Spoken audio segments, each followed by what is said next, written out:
인구에서 브라질 다음으로 국토가 넓은 아르헨티나. 탱고의 발상지답게 거리에는 낭만이 넘쳐납니다.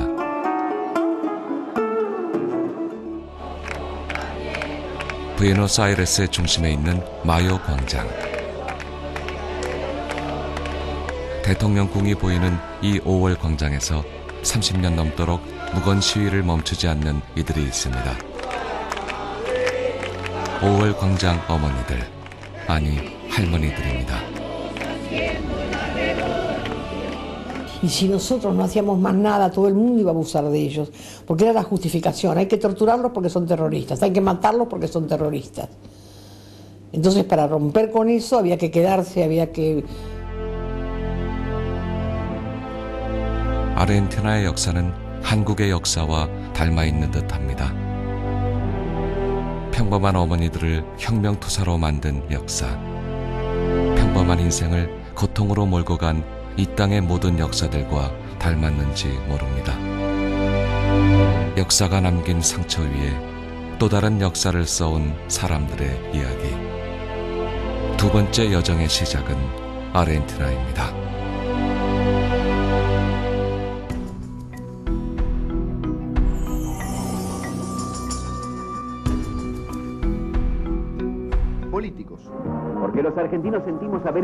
아르헨티나 월드컵이 열렸던 1978년. 월드컵의 함성소리 너머에서는 군사정권에 반대한 정치인, 예술인, 학생 등 무려 3만여 명이 학살됐습니다. En el año 1978, Argentina había sido elegida para que se disputara el torneo mundial de fútbol. Y muy claramente se vio cómo la dictadura utilizó ese torneo para ocultar y dar un... 당시 유소년 축구 선수였던 모레시 장관. 그의 형은 20살 대학생이었습니다. Y mi hermano, de 4 años más grande, era un militante político, con muchísimos sueños de hacer un mundo más justo. Y había sido el 23 de abril de 1976, él es secuestrado. 월드컵을 민심의 돌파구로 삼으려던 비델라 정부의 시도는 빗나갔습니다. 경기장에 모인 사람들은 군사정권에 항의하는 뜻으로 흰 두루마리 화장지를 날렸습니다. Lo que es cierto que siempre las dictaduras, por más que tengan un control de los medios y por más que no se pueda, ¿cómo se llama?, salir a la calle, lo que no tuvieron en cuenta fue el valor de las madres de Plaza de Mayo. 모레시 장관의 어머니를 비롯한 수많은 어머니들이 거리로 나섰습니다. 납치와 고문, 암살의 위협에도 불구하고 자녀를 잃은 어머니들은 이곳 마요 광장에 모여 우리 아들과 딸을 산채로 돌려달라 외쳤습니다. Secuestraron a 3 de las mejores madres y a otras 2 madres y las llevaron a la escuela de mecánica de la Armada, ahí las torturaron, las violaron y las tiraron vivas al río.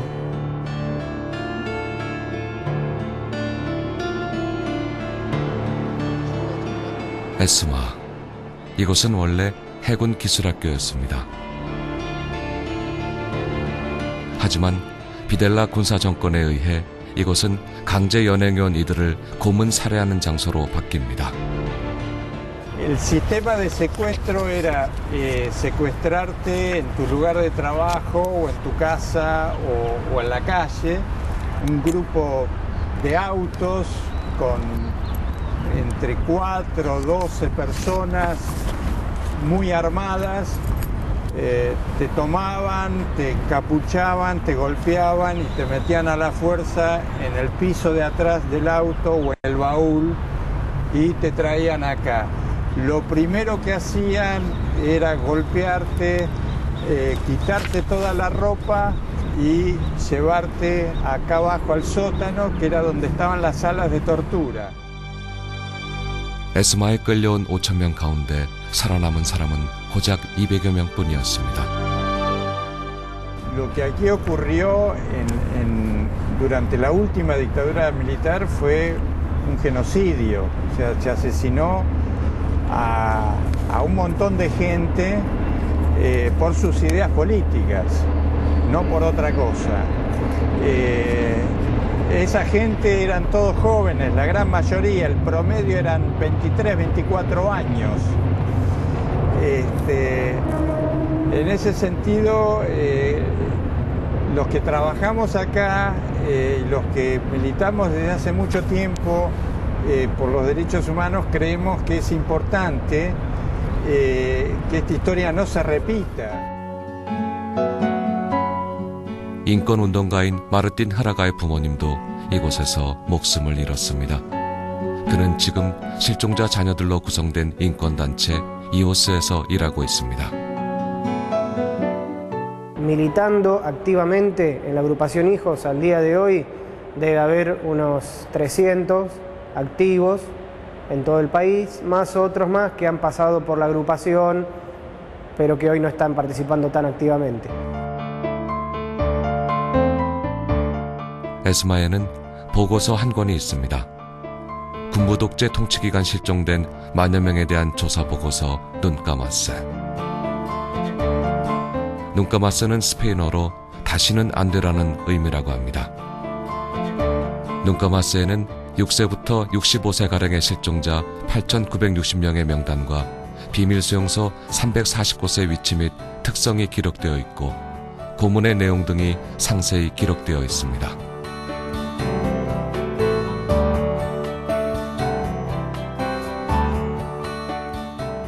Sería el golpe o la picana eléctrica o el submarino, independientemente de ese tipo de maltratos, o en el caso de las mujeres el plus del abuso. Bueno, me sometieron a todo tipo de torturas. Me rompieron el esternón porque me golpeaban a golpe de puño como un muñeco rebotable. Me pegaba uno, caía para un lado, me pegaba el otro y bueno, me iban pegando. Me rompieron las costillas y el esternón. Me dieron picana, me quemaron el cuello, los brazos, las piernas. Tengo cicatrices de quemaduras por todos lados y acá el cuello era una quemadura muy, muy grande. Tengo 2 operaciones. Después de 2 operaciones me quedó así. Bueno, a mis papás los secuestran, yo estaba presente. Yo tenía 17 días de vida y los secuestran de la casa de mis abuelos maternos. Era muy común, una de las prácticas de los militares era secuestrar a los bebés y dárselos a familias de otros militares o amigos. 수감된 임산부가 출산한 영아나 납치된 부부의 어린아이들을 강제로 입양시키는 엽기적인 범죄. 좌익사범을 양성하는 불온한 가정 환경으로부터 영유아들을 분리시키겠다는 군사정권의 반인륜적인 만행이었습니다. Sí, yo fui robado. A mí me robaron y me anotaron, me escribieron, me dieron un nombre nuevo, un nombre distinto, me cambiaron la identidad y me hicieron creer que yo era hijo biológico de otra familia. 고문, 암살, 심지어 영유아 탈취까지 아르헨티나 군부가 저지른 희대의 범죄는 1983년 라울 알폰신의 민선 정부가 들어선 뒤 재판에 회부됩니다.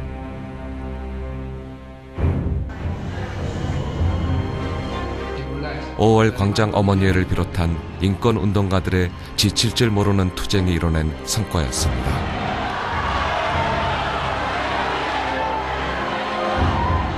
Como hijos, como agrupación Hijos de Desaparecidos, la herramienta que encontramos para denunciar esa impunidad fue el escrache. Era ir, digamos, era la única forma que nosotros teníamos de denunciar, que nos servía para, era hasta catártico, ir a hacer un escrache y decir, bueno, acá vive un asesino, que se entere todo el barrio. sin abuelas yo todavía me faltaría que yo hubiera sido viviendo con la vida que llevaba antes. A mí quien me encuentra no es la justicia argentina, a mí lo que me encuentra es abuela de Plaza de Mayo. 하지만 1989년 군부의 반발을 의식한 메넴 대통령이 사면법을 제정하면서 가해자들의 처벌은 중단되고 말았습니다. 그렇게 유야무야 될 듯하던 아르헨티나의 과거 청산 작업은 2003년 키르치네르 대통령이 취임하면서 새로운 국면을 맞게 됩니다.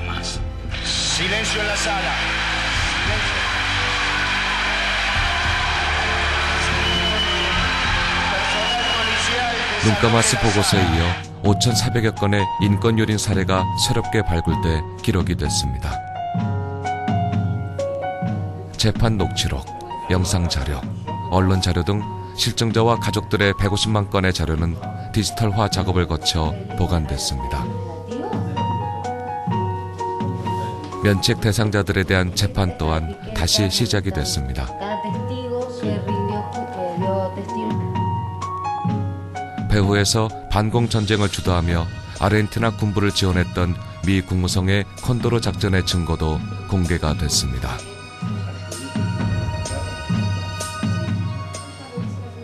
Y en los años 90, esos genocidas que habían sido encarcelados, que eran pocos, fueron indultados por un perdón presidencial y nos encontrábamos en el punto cero, otra vez. Habíamos vuelto al año 83, donde todavía no habíamos tenido los juicios, y realmente era muy frustrante las respuestas que había del Estado en esos momentos, porque no escuchaban nuestras demandas. Así que bueno, a partir del 2003, cuando empezamos a tener la posibilidad de juzgar a los genocidas, realmente fue un punto, un quiebre muy importante en toda nuestra lucha, ¿no? La gente tome conciencia realmente de lo que fue la magnitud del genocidio, y además con esa toma de conciencia mucha gente más se anima a contar lo que sabe. A medida que la gente va contando, existen altas posibilidades de que se vayan encontrando más nietos. Y no vamos a dejar de luchar hasta que estén todos presos y todos juzgados. Que estén juzgados también los cómplices civiles.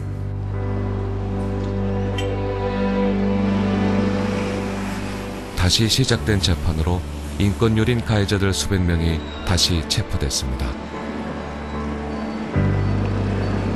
이 도시를 슬픔과 고통으로 물들였던 전직 대통령들과 고위 간부들은 모두 종신형을 받았습니다. 덮어버린 역사책을 다시 펼쳐서 쓰고 있는 아르헨티나의 저력은 무엇일까? Y después empezamos a participar y a ayudar, despedidos, gente que no tenía más trabajo, gente que estaba detenida en las cárceles. Empezamos a hacer un trabajo social muy grande las madres y a servir para otros. Por otro lado, la idea es que esto se transforme no en una política de un partido o de un gobierno, sino en una política de Estado. Los derechos humanos tienen que ser una política de Estado en cada Estado nacional y en el mundo. 보복이 아닌 인권을 위해, 피해자들의 인권만이 아닌 모두의 인권을 위해 싸워왔기에 아르헨티나는 또다시 거듭 새 역사를 써나가고 있는 것은 아닐까 하는 생각이 들었습니다. 가해자들을 법정에 세워냄과 동시에 아르헨티나 사람들이 해온 일이 있습니다. 고통의 치유입니다. En 1995 hay un Silingo, un represor de la Marina, está en un programa de televisión con un periodista y yo lo escucho hablar y entonces tuve un ataque. Me puse a llorar y me ahogaba. Nunca me había pasado. Es un síntoma. Cada vez que salgo de mi casa miro por la ventana a ver si hay alguien que me está esperando.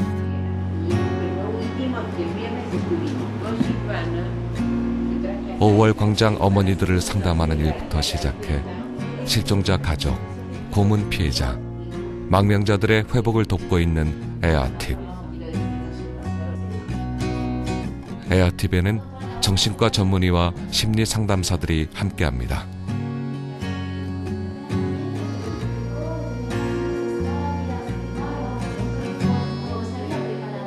Bueno, a partir de 1990 formamos este equipo, que es el equipo argentino de trabajo e investigación psicosocial, donde ampliamos las categorías de represalias que veíamos. Empezamos a atender a expresos políticos, a ex detenidos desaparecidos. A partir del año 95 aparecieron la organización de hijos de detenidos desaparecidos, a gente del exilio, y también empezamos a atender situaciones de conflictos sociales. Muy importante para ellos que haya justicia, que, en fin, que se castigue a los genocidas, pero al mismo tiempo se le remueve todas las vivencias traumáticas. Entonces, nosotros trabajamos muy en común con la Asociación de Exdetenidos Desaparecidos y hacemos entonces acompañamientos psicológicos junto con ellos a los testigos que... En los últimos años hice muchas pericias psiquiátricas a los represores, a los acusados de delitos de lesa humanidad, cuando a nivel judicial se requiere hacer pericias psiquiátricas, porque en general muchos de ellos alegan cuestiones de psiquiátricas, sobre todo de deterioro cognitivo.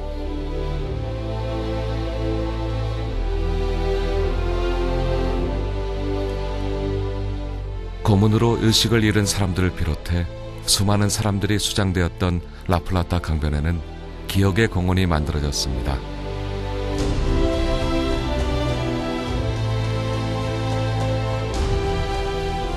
기억의 공원을 걸으면서 생각합니다.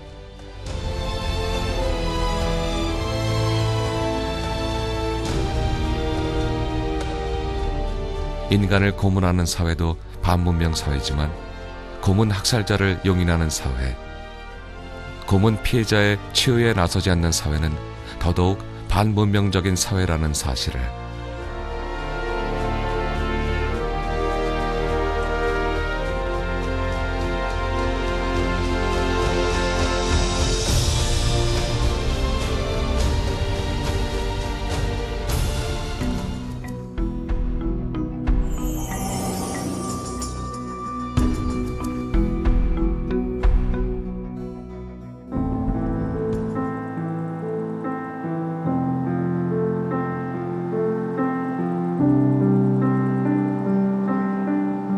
다양한 인종과 문화가 공존하는 나라 미국. 미국 뉴욕 타임스퀘어에 서 있으면 세계의 모든 사람들과 역사가 이것을 향해 흘러드는 듯합니다. 유엔 난민기구 글로벌 동향 보고서에 의하면 현재 미국에는 약 50만 명의 고문 피해자가 난민으로 거주하고 있다고 합니다. 그 가운데 약 10만 명이 넘는 고문 피해자가 이곳 뉴욕에 거주하고 있습니다. 그러니 이곳 뉴욕은 세계적 고문 생존자 밀집 지역입니다. 뉴욕 밤거리의 화려한 이 불빛 속에는 끔찍한 고문과 폭력의 상처가 공존하고 있는 것입니다.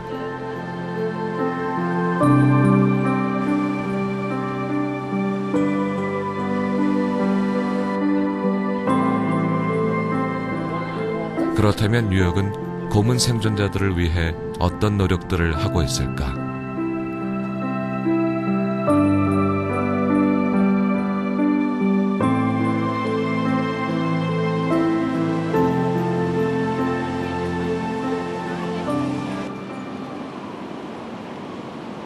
그 답을 뉴욕 국립병원 가운데 가장 오래된 벨뷰 병원과 뉴욕대 의과대학이 함께 운영하는 PSOT 벨뷰 뉴욕대학 고문 피해자 재활센터에서 찾아보기로 했습니다.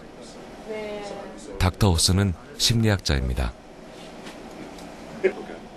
고문 피해자들을 위한 벨뷰 프로그램에서 진단을 담당하고 있습니다.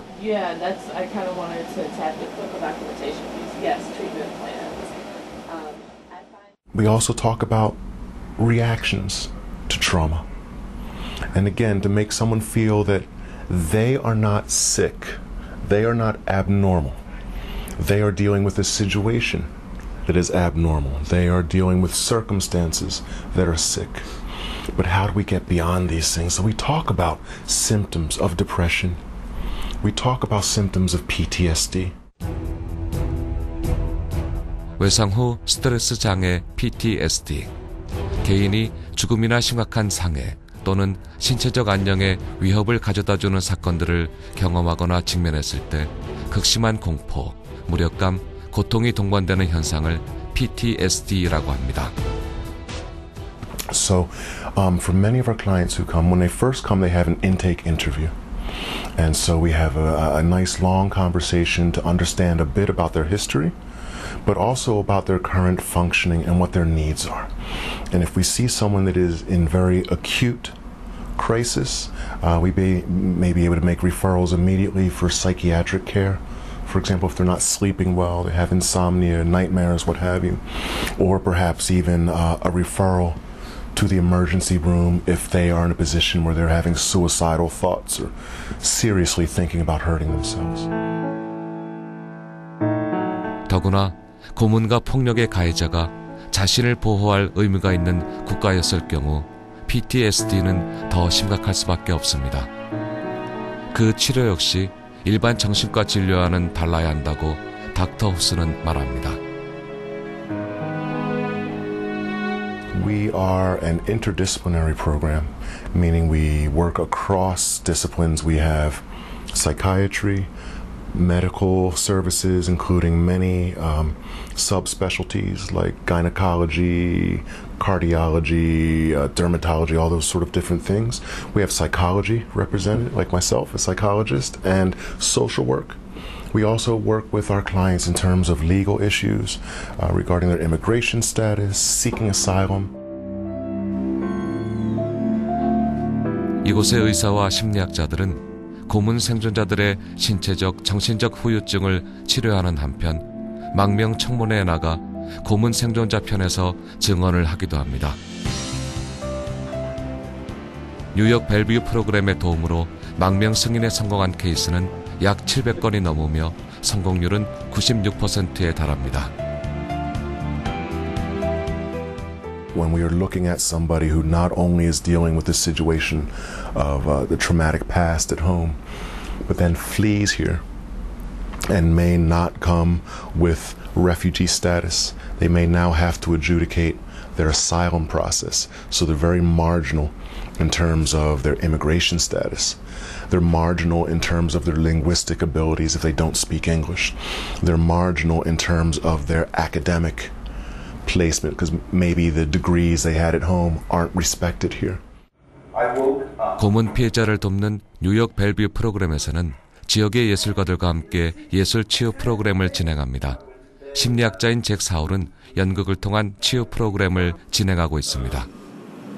When I was at Bellevue in the program, we were training immigration officers to be able to sensitively interview people applying for political asylum. And it's very difficult to understand someone who's been traumatized. These officers sometimes think that the people who are traumatized are, since they can't remember much, that they're maybe faking or giving a false story. So it's important for them to understand how trauma affects someone who's being interviewed, and also how cultural differences affect them in an interview. So in order to do that training, we put together a theater group. Your instincts might be right. 연극은 생존자들의 이야기를 듣고 배우들이 작품을 만듭니다. 그 과정에서 생존자들과 소통이 이루어진다고 합니다. So that's been one of the ideas that has driven our work, is that overcoming this silence, helping people find opportunities to tell what they want to tell, can be quite healing for them. So in the case of these Chileans, they've been living here in New York and they felt like their neighbors didn't really know what they had been through. You know, the years of political oppression that they had suffered. And so for them to be able to stand, you know, have this play, to engage in this process first, to be able to tell their stories and be heard by other people, it validates what they experience. 연극 치유의 목표는 고통을 겪은 사람들이 침묵을 넘어서서 자신의 이야기를 하게 하는 것이라고 합니다. How important it is in healing to form communities and to activate helplessness into storytelling so that people can learn, laugh, relive, cry, make sounds. I mean, I know that. I think we all know that. As children we play. We're not afraid to say, hey, I don't like you, you know, and do these things that seem ugly to reactivate a story that's ugly. And yet in healing trauma, the act of witnessing, listening, really, really hearing with your eyes and your ears and your heart, all of that is what really heals trauma. 고문 피해자들의 회복을 위해 대학과 병원 그리고 예술가들이 협력하는 뉴욕 벨뷰 프로그램. 미국 사회의 또 다른 단면을 보여주는 듯 했습니다. 그렇다면 이런 프로그램의 바탕에 깔린 정신은 무엇일까요? There's a tendency to want to see people as passive victims in need of help. Kind of ignore the fact that there are very competent people in the community even after a disaster. They may have been affected, but they get mobilized. People after a disaster become very active. They want to help. And it's important to capitalize on that energy because that's important for people's recovery. The clients we work with are survivors, not just victims. Anybody can be a victim, you know, wrong place, wrong time. But to be a survivor means that you have some sort of spiritual, some sort of inner force that allows you to keep pushing on. We really try to help our clients recognize the strength they have, the resilience they have, and to use that so they can keep moving forward.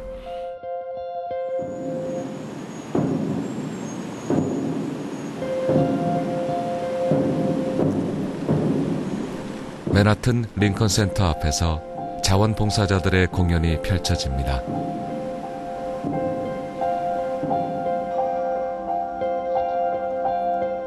공연을 보면서 우리가 이 세상을 살아갈 때 고통과 폭력이 아니라 이처럼 아름다운 모습을 볼 수는 없는가 생각해 봅니다.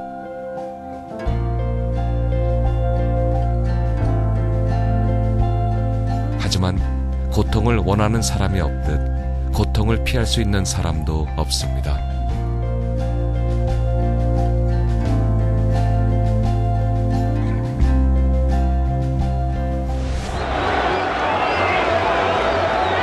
스티븐 실버 감독의 영화 뱅뱅 클럽은 고통을 당하는 이들과 고통을 지켜보는 이들의 이야기를 그려내고 있습니다. 90년대 초 당시 남아프리카 공화국의 민족 간 정파 간 갈등으로 인한 내전의 현장을 취재하는 기자들. 그들은 술과 마약으로 공포와 고통을 견딥니다. 2차 트라우마입니다.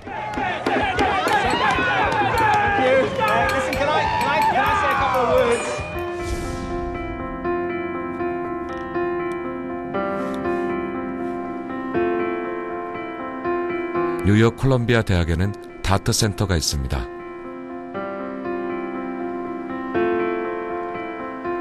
저널리즘과 트라우마 문제를 연구하고 교육하는 곳입니다.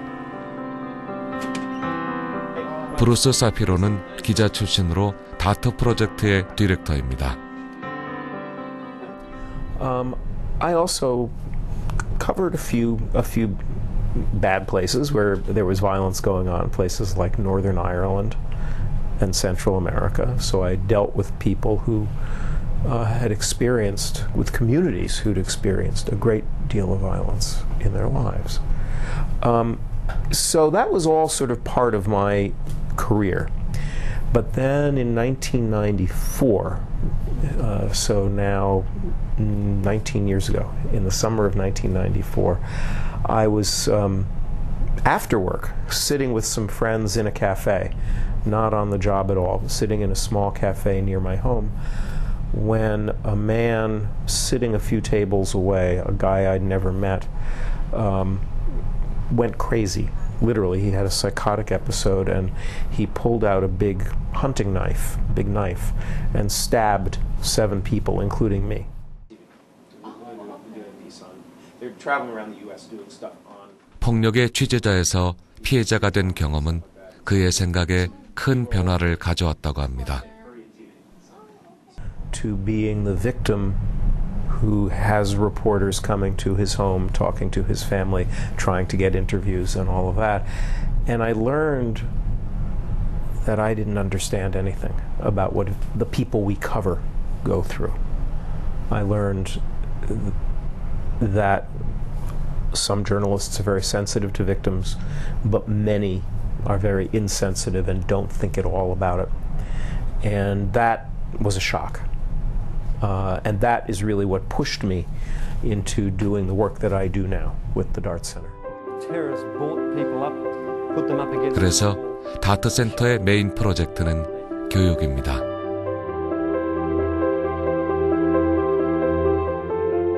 언론인들에게 트라우마의 지식을 넓히고 폭력과 분쟁, 비극을 다루는 역량을 향상시키는 교육을 미국뿐 아니라 전 세계를 대상으로 진행합니다.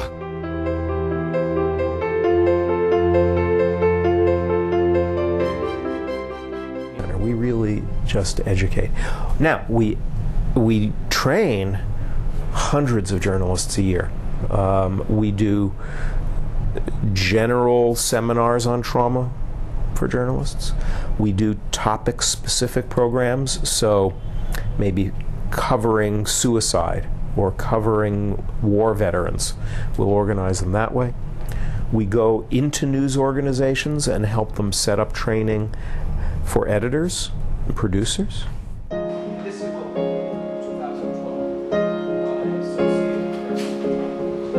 고통받은 이들과 그 고통과 직면하는 이들의 문제까지를 고민하는 다트 센터.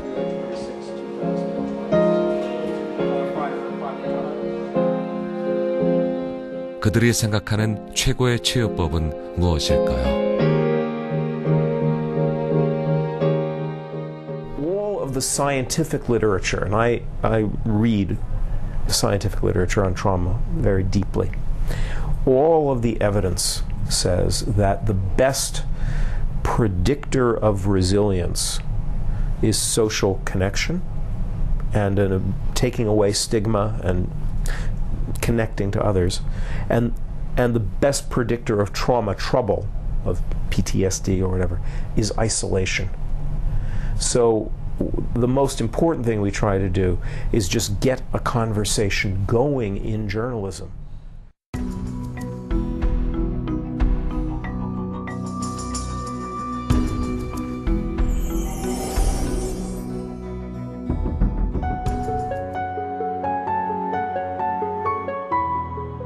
한강의 기적이라 불리는 초고속 경제 성장을 이룬 나라.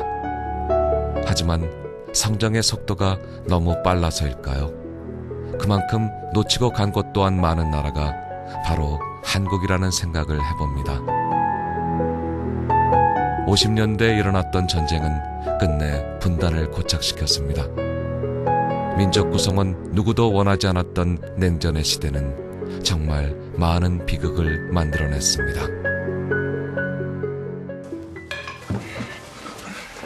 상고.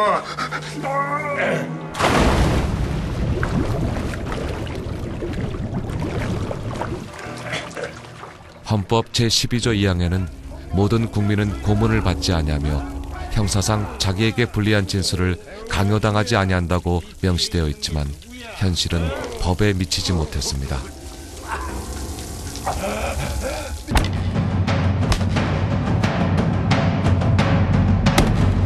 무엇보다 큰 상처는 이런 일들을 겪는 동안 국민들이 반으로 갈라져 버렸다는 사실입니다.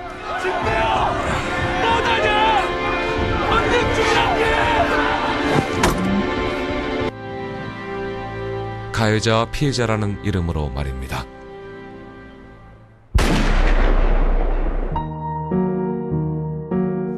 오로지 경제적 성장에만 주목하면서 버려둔 아물지 않은 시대의 상처들. 그 상처들은 정말 그대로 두어도 괜찮은 것일까요?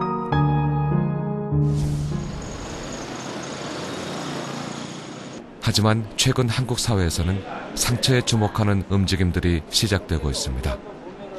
유엔이 정한 고문 생존자 지원의 날인 지난 6월 26일 한국 최초의 고문 생존자 모임인 진실의 힘에서는 의미 있는 행사가 있었습니다.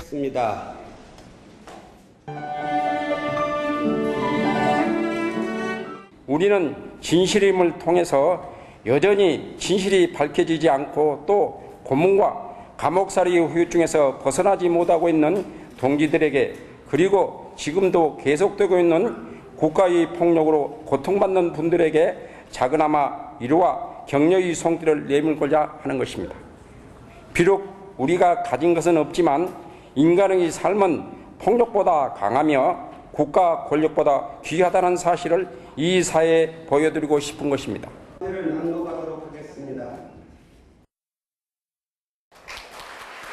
세계 최초로 고문 생존자들이 만든 인권상인 진실의 힘 인권상 시상식.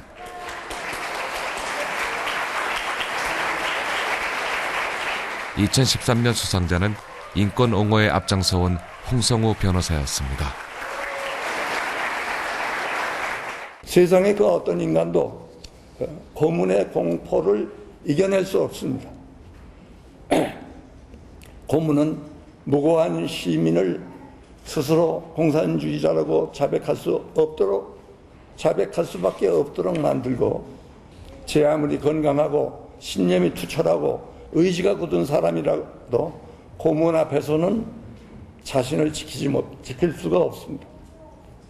고문의 피해자는 고문으로 당한 고통을 기억하는 하는 것만으로도 끔찍합니다. 대하도 이제 배 타고 나와가지고 군산 집에다 하룻밤 재우고 기억하기도 힘들지만 잊기도 힘들다는 고문의 상처. 진실의 힘은 그 아픈 경험을 아픔을 아물게 하는 일에 쓰고자 합니다. 인권상 시상식을 비롯한 다양한 인권 지원 활동과 치유 모임을 진행하는 까닭입니다. 진실의 힘을 만든 고문 생존자들은 고문 피해자들 중에서도 자기 그 고통을 삶의 온천으로 삼아서 새로운 삶을 만들어 나가는 굉장히 독특한 아주 특별한 분이라고 저는 생각을 합니다. 그 사람이 사실은 그런 고문의 기억이라는 게 어떻게 몸에서 내지는 마음에서 지울 수 없는 흔적을 남긴다고 하거든요. 그게 고문의 특징인데 이분들은 그거를 이렇게 한 발자국 좀 떨어져 보면서 그런 거를 그냥 내 개인의 고통으로 끝내지 않고 사회적 고통으로 전환시키면서 이걸 사람들에게 더 고통 속에 있는 사람들에게 용기를 주고 또 더 일어설 수 있도록 하는 희망을 주고 있다는 점에서 진실의 힘이 큰 주목을 받았던 것은 재심 재판으로 무죄 판결을 받은 고문 생존자들이 국가로부터 받은 배상금의 일부를 출연해 고문 생존자를 돕는 진실의 힘 재단을 만들었다는 사실입니다. 그 집도 아주 아름다운 진실의 힘이 정말 소중하다.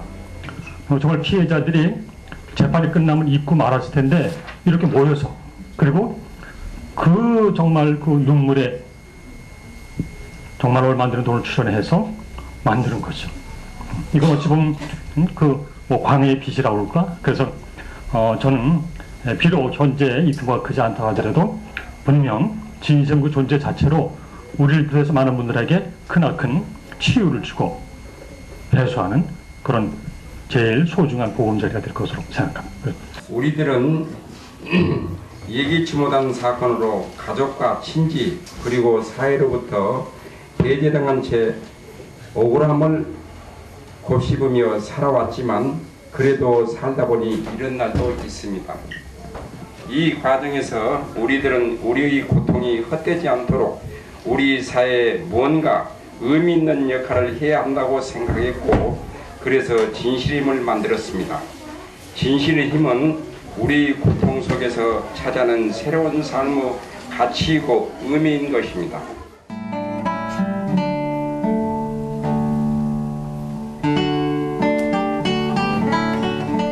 국가가 개인에게 가한 상처에 관한 문제는 정치적 문제가 아닌 윤리적 문제, 이념적 문제가 아닌 보편의 문제라는 사실을 진실의 힘 사람들을 보며 생각하게 됩니다.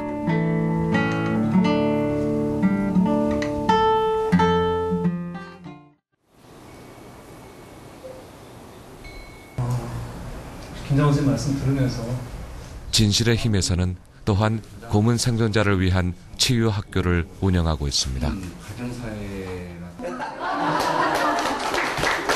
서울 종로구 원불교 운동문화원에서 열린 치유 프로그램 마이데이 현장.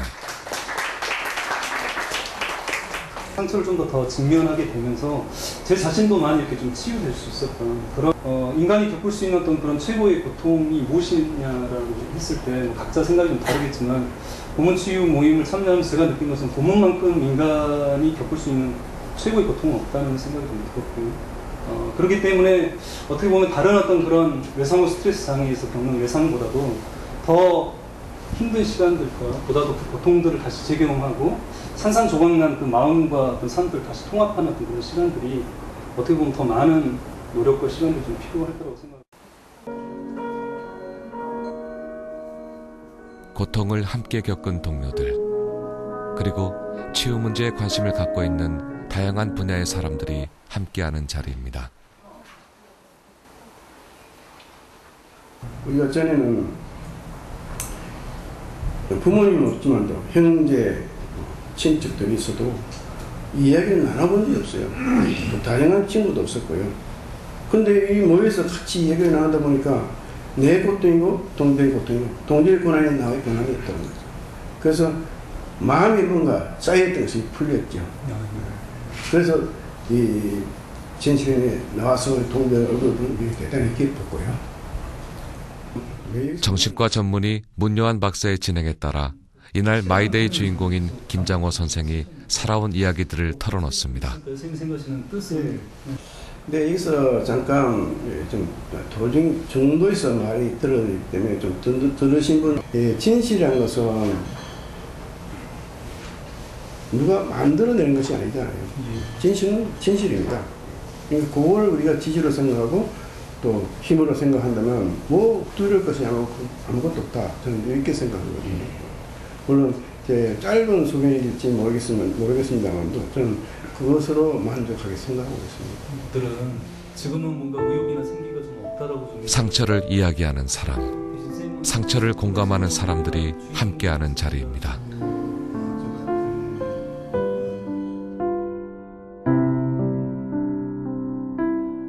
뭐였느냐면 일전에 근대 사회에 대한 역사를 폭력 가해자 입장에서 가르칠 수 있는가 하면은 폭력 피해자 입장에서도 가르칠 수 있습니다. 가해자 입장에서 보느냐 피해자 입장에서 보느냐 자기 자신한테 물어보는 게 중요한 거 아닌가 싶은 겁니다. 역사의 상처와 그 치유에 대해 이야기하는 자리가 또 있습니다. 지난 2012년에 문을 연 광주 트라우마 센터가 마련한 치유의 인문학 강좌. 누구보다 진지하게 강의를 경청하는 사람은 광주 트라우마 센터 강영주 센터장입니다. 근데 대체로는 각촌의 하나님들이 일베에서는 말합니다. 5.18 폭돌이 치유를 주제로 대중 강좌를 여는 한편 치유라는 문제에 대한 전문적인 접근을 위해 그는 다양한 활동을 하고 있습니다.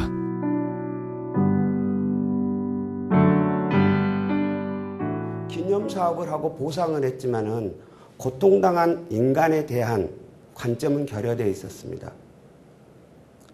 우리 사회는 기본적으로 심리학적 마인드가 부족한 사회입니다.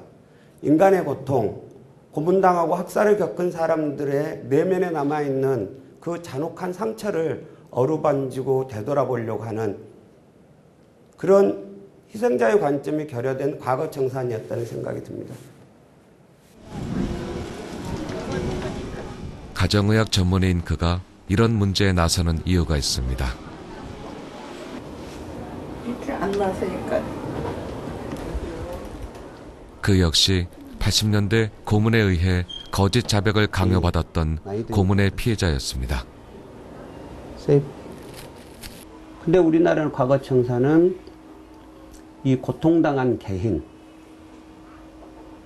개인의 아픔과 고통을 우선해 놓는 게 아니고 과거 청산이라고 하는 법, 건물, 기념관 여기에 중심이 되는 과거 청산을 하다 보니까 당연히 그런 희생자의 고통과 아픔을 중심에 놓는 그것들을 배려하고 그것들을 치유하고 그것들을 최소화할 수 있는 방안 자체가 빠져버린 거죠. 그런데 거기에서 이제 문제의식을 느끼면서 고문 피해자 치유가 필요하다라고 시작을 했던 거죠. 80년 5.18의 직접 피해자 가운데 이미 40여 명이 자살을 선택했다고 합니다.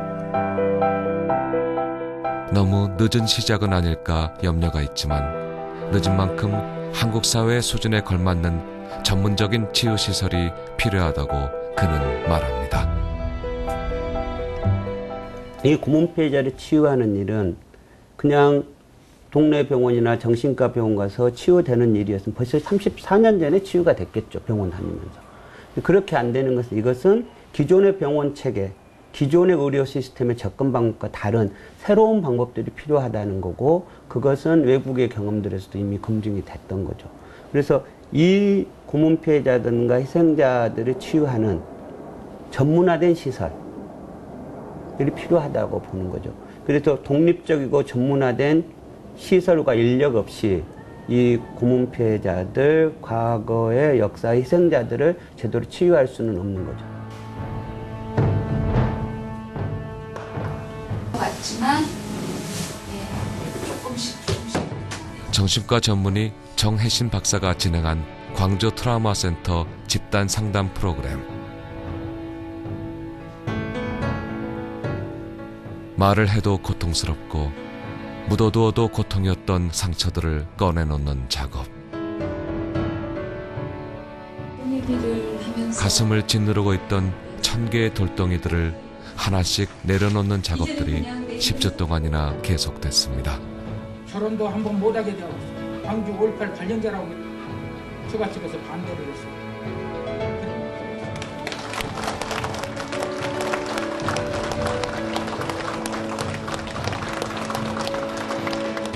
지금까지 여러 경로로 이용당했다 뭐 이런 느낌들이 너무 깊어지신 상태라서 치료의 초기 저항이 아주 거셌어요. 독일의 바이즈제크 대통령이 이야기하듯이 과거를 기억하지 않으면 맹목에 빠지는 거잖아요. 그럼 미래란 있을 수 없는 거죠. 저는 그 미래로 하기 위한 과거의 치유의 가장 핵심적인 사업들이 고문이나 학살을 당한 당사자들, 그 가족들이 치유하는 일이다. 그걸 사람의 중심을 놓는 일, 그리고 고통당한 인간을 가장 중심에 놓는 과거 청산이라고 생각을 하는 거죠.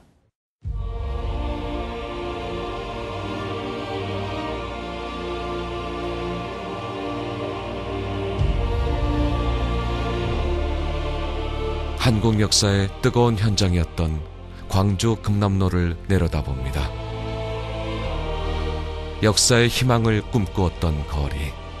하지만 상처와 아픔이었던 이 거리에서 상처를 넘어 미래로 가는 길을 생각해 봅니다.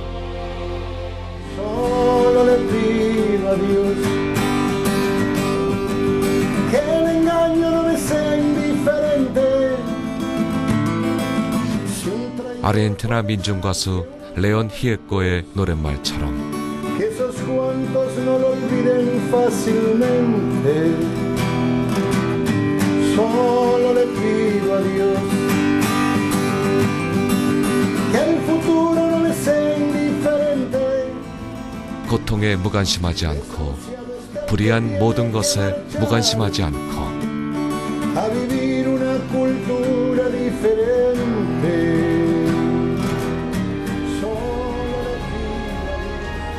미래에 무관심하지 않을 수 있는 그 길은 무엇일까요?